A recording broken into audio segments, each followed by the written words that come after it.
Hi అండి, lucky కిచెన్స్లోకి స్వాగతం. ఈరోజు మన ఛానల్లో నేను చూపించబోయే వంట మటన్ కర్రీ అండి. ఈ మటన్ కర్రీకి ఫస్ట్ హాఫ్ కిలో మటన్ తీసుకుని దాన్ని బాగా వాష్ చేసుకుని 1 టేబుల్ స్పూన్ ఆఫ్ అల్లం పేస్ట్, ఉప్పు, కొంచెం ఆయిల్, పసుపు వేసి ఒక హాఫ్ అన్ అవర్ పాటు మ్యారినేట్ చేసుకున్నామండి. అలా మ్యారినేట్ చేసుకుని హాఫ్ అన్ అవర్ అయ్యాక మనం కడాయి పెట్టుకుని అందులో కొంచెం ఆయిల్, గ్రౌండ్నట్ ఆయిల్ వాడతామండి. నాన్ వెజ్కి గ్రౌండ్నట్ ఆయిల్ అయితే బాగుంటుందని. అందులో కొంచెం లవంగాలు, దాల్చిన చెక్క క్రష్ చేసి అవి వేసుకుని అందులోనే ఇంకా 2 టేబుల్ స్పూన్స్ ఆఫ్ అల్లం పేస్ట్ వేసామండి. మనం ఆల్రెడీ మ్యారినేట్ చేసుకునేటప్పుడు 1 స్పూన్ అల్లం పేస్ట్ వేసాం కదా, సో ఇక్కడ 2 టేబుల్ స్పూన్స్ హాఫ్ కిలోకి సరిపోతుందండి.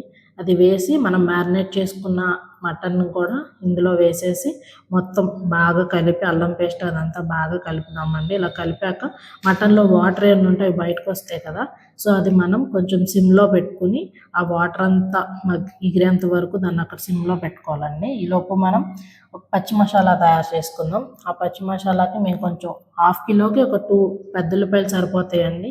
అవి చిన్నవి అయితే ఒక 3 వేసుకోండి, పెద్దవి అయితే ఒక 2 చాలు. అందులో 1 టేబుల్ స్పూన్ గసగసాలు, 1 ఇలాచి, 4 లవంగాలు, ఒక చిన్న కొబ్బరి ముక్క వేసి బాగా పేస్ట్ చేసుకోవాలండి. ఈ పేస్ట్ని మేము సపరేట్గా వేయిస్తారండి అత్తయ్య. సో అలా చేయటం వల్ల ఏంటంటే పచ్చి స్మెల్ ఏమైనా ఉంటే రాకుండా ఉంటుంది అని చెప్పి. అలా వేయించాక మనం మటన్ చూసారు కదండి, వాటర్ అంతా ఎగిరిపోయి అలా ఆయిల్ బయటకు వచ్చాక మనం ఆల్రెడీ వేయించి పెట్టుకుని పచ్చి మసాలా పేస్ట్ని కూడా అందులో వేసేసి బాగా తిప్పాలండి. అలా తిప్పి ఒక 2 మినిట్స్ అట్లా బాగా కలిపాక 2 మినిట్స్ అట్లా ఉంచండి. పచ్చి మసాలా, మటన్ అంతా కలిసి ఆయిల్ కూడా దానికి పట్టేంత వరకు అట్లా తిప్పాక కొంచెం సేపు మేము హాఫ్ కిలోకి 2.5 స్పూన్స్ కారం వేస్తామండి. ఇక మీరు మీ టేస్ట్ని బట్టి మీరు యాడ్ చేసుకోవాలన్నా కూడా యాడ్ చేసుకోవచ్చు. సో చూసారు కదా, నేను టూ స్పూన్స్ ఫుల్ స్పూన్స్ వేసి ఇంకో హాఫ్ స్పూన్ కారం వేసాక కొంచెం కొత్తిమీర వేస్తానండి. నేను ఇట్లా వండేటప్పుడే వేస్తే ఏమవుతుందంటే కొంచెం స్మెల్ బాగా వస్తుందని. సో అలా వేసాక కొంచెం వాటర్ పోసుకొని సరిపోతుందండి. హాఫ్ కిలోకి నేను ఒక 2 గ్లాసెస్ ఆఫ్ వాటర్ పోసాను. సో అది మరీ గట్టిగా ఉంది అనుకుంటే మటన్ ఇంకా కుక్కర్లో వండుకోవటం బెస్ట్ అండి, ఇట్లా నార్మల్గా ఉండే కన్నా. అలా వేసాక ఆ నీళ్ళన్నీ ఎగిరిపోయేంత వరకు మనం బాగా కలుపుకోవాలి.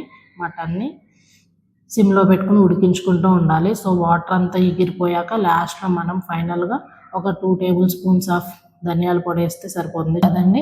ధనియాల పొడి వేసుకున్నాక మనం ముక్కను కూడా చూడండి ఉంటాయి, ఒకసారి ఉడికిందా లేదా, మెత్తగా మ్యాష్ అవుతుందా లేదా అని చూసుకోవాలి. ఒకవేళ అప్పటికి మ్యాష్ అవ్వకపోతే ఇంకప్పుడైనా పర్లేదు, కుక్కర్లో వేసుకుని విజిల్స్ తెప్పించుకున్నా ఉడుకుతుంది. సో మటన్ కర్రీ రెడీ అయిపోయిందండి. సో మేము కోకోనట్ రైస్ చేసుకున్నామండి. కోకోనట్ రైస్ కూడా ఎలా చేయాలో నేను వీడియో అప్లోడ్ చేస్తాను. కోకోనట్ రైస్లో అట్లా మటన్ కర్రీ వేసుకొని తింటుంటే అసలు చాలా బాగుంటుందండి టేస్ట్ కూడా. సో మీరు కూడా ఈ రెసిపీని ట్రై చేసి మీ ఇంట్లో ఎట్లా ఉందో చెప్పండి. మటన్ కర్రీ అన్నాక చాలా రకాలుగా చేసుకోవచ్చు. సో మేము మా ఇంట్లో చేసుకునే విధానంలో మీకు చూపించాను. సో మీరు కూడా దీన్ని ట్రై చేసి ఎట్లా ఉందో చెప్పండి. మీకు ఈ వీడియో నచ్చితే లైక్ చేసి, షేర్ చేసి, సబ్స్క్రైబ్ చేయండి. బాయ్.